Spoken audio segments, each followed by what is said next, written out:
So I understand the forces down in the Indian Ocean are split, and this is providing a few challenges for you.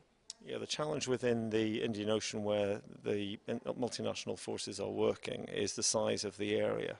Currently we're operating in an area that's about 2.8 million square miles of ocean, and we're trying to patrol that with about 20 warships, and we can't be everywhere at once. We've got three key effects that we're trying to achieve. We need to deter the pirates. If we fail to deter them from coming off the beach, we need to disrupt the pirates as they move to their hunting grounds. And if we fail to disrupt them, then we have to protect the ships in the areas where the pirates are hunting. The challenge is we can't, because of the scale of the area, we can't do all of those simultaneously. So we have to change our tactics depending on, one, what the pirates are doing, and two, what the seasons are. So what is your plan of attack then? Our preference is to deter and disrupt, and that way we have a protect effect.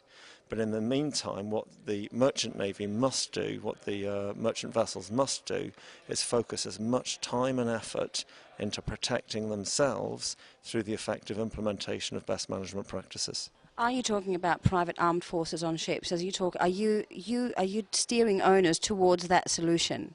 We recognise that there has been a huge growth in the number of private armed security companies being employed by shipmasters and ship owners. That is very much a decision for the shipmaster and the ship owner. And as a military force, we are relatively agnostic on that issue.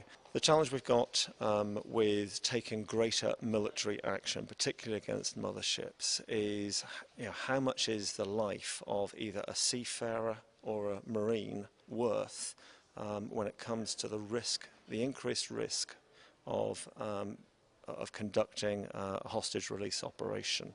There are challenges, there are physical challenges, there are security challenges to that.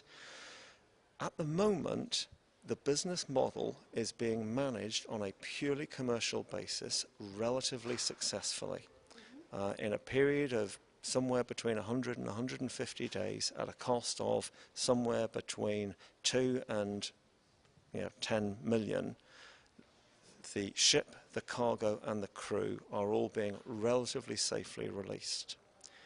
Is it worth the life of a marine to increase the speed of that in order to release the ship, the cargo and the crew that little bit earlier?